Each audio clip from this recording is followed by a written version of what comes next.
ನಾನು ಅಧ್ಯಕ್ಷನಾಗಿ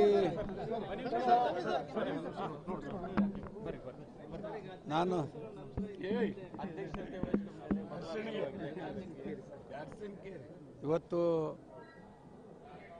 ನಮ್ಮ ಕೊಪ್ಪಳ ಲೋಕಸಭೆಯಲ್ಲಿ ಆ ಒಂದು ಚುನಾವಣೆಯಲ್ಲಿ ಪ್ರಪ್ರಥಮವಾಗಿ ಏನು ಕೆಲಸ ಮಾಡಿರ್ತಕ್ಕಂಥ ಕಾರ್ಯಕರ್ತರಿಂದ ಹಿಡಿದು ನಮ್ಮ ಜಿಲ್ಲಾ ಉಸ್ತುವಾರಿ ಸಚಿವರವರೆಗೆ ನಾನು ಎಲ್ಲರಿಗೂ ಕೂಡ ತುಂಬ ಹೃದಯದ ಅಭಿನಂದನೆಗಳನ್ನು ಸಲ್ಲಿಸ್ತೇನೆ.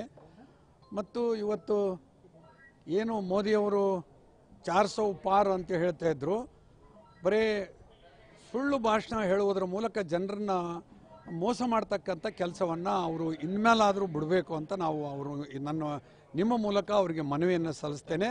ಯಾಕೆಂದರೆ ಇವತ್ತು ಜನ ಬುದ್ಧಿವಂತರಿದ್ದಾರೆ, ಯಾರು ಏನು ಮಾಡಿದ್ದಾರೆ ಅಂತ. ಇನ್ನೂ ನಾವು ನಮ್ಮ ಕರ್ನಾಟಕದಲ್ಲಿ 5 ಸ್ಥಾನಗಳನ್ನು ನಾವು ನಿರೀಕ್ಷಣೆ ಮಾಡಿದ್ವಿ, 15 ಸ್ಥಾನಗಳನ್ನು ಗೆಲ್ತೀವಿ ಅಂತೇಳಿ.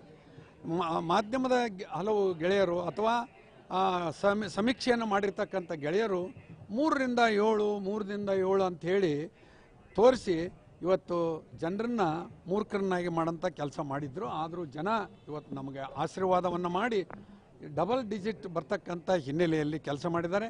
ಆ ಹಿನ್ನೆಲೆಯಲ್ಲಿ ನಮ್ಮ ಮುಖ್ಯಮಂತ್ರಿಗಳಾದಂಥ ಸನ್ಮಾನ್ಯ ಸಿದ್ದರಾಮಯ್ಯನವರು ಹಾಗೂ ಅಧ್ಯಕ್ಷರಾದಂಥ ಸನ್ಮಾನ್ಯ ಡಿ ಕೆ ಶಿವಕುಮಾರ್ ಅವರ ಶ್ರಮ ಹಾಗೂ ನಮ್ಮ ಖರ್ಗೆ ಅವರ ಆಶೀರ್ವಾದ, ನಮ್ಮ ರಾಷ್ಟ್ರೀಯ ನಾಯಕರಾದಂಥ ಶ್ರೀಮತಿ ಸೋನಿಯಾ ಗಾಂಧಿ ಅವರು ಮತ್ತು ರಾಹುಲ್ ಗಾಂಧಿ ಅವರು ಹಾಗೂ ಪ್ರಿಯಾಂಕಾ ಗಾಂಧಿ ಅವರ ಇವರೆಲ್ಲರ ಪರಿಶ್ರಮದಿಂದ ಇವತ್ತು ನಾವು ಇಡೀ ದೇಶದಾದ್ಯಂತ ಮತ್ತೊಮ್ಮೆ ಪುಟಿದೇಳತಕ್ಕಂಥ ಕೆಲಸವನ್ನು ನಾವು ಮಾಡಿದ್ದೇವೆ.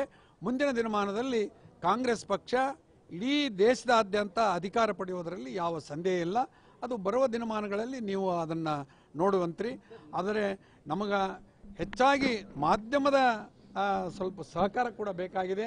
ಆ ಹಿನ್ನೆಲೆಯಲ್ಲಿ ನಾನು ಕಾಂಗ್ರೆಸ್ ಪಕ್ಷದ ಅಧ್ಯಕ್ಷನಾಗಿ ನಿಮ್ಮ ಸಹಕಾರವನ್ನು ಕೊಡ್ತೇನೆ, ಕೇಳ್ತೇನೆ.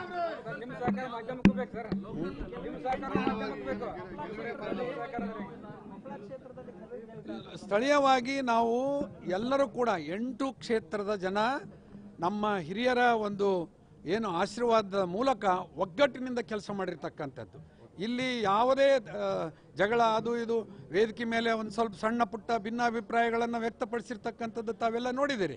ಆ ಎಲ್ಲ ಭಿನ್ನಾಭಿಪ್ರಾಯಗಳನ್ನು ಸರಿಪಡಿಸಿಕೊಂಡು ಒಟ್ಟಾಭಿಪ್ರಾಯದಿಂದ ನಾವು ಚುನಾವಣೆಯನ್ನು ಈ ಗೆಲ್ಲಲಿಕ್ಕೆ ಕಾರಣಕರ್ತರಾಗಿದ್ದಾರೆ. ನಿರಂತರ ಸುದ್ದಿ ಹಾಗೂ ಮಾಹಿತಿಗಾಗಿ ನಮ್ಮ ಚಾನೆಲ್ ಲೈಕ್ ಮಾಡಿ ಮತ್ತು ಸಬ್ಸ್ಕ್ರೈಬ್ ಮಾಡಿ.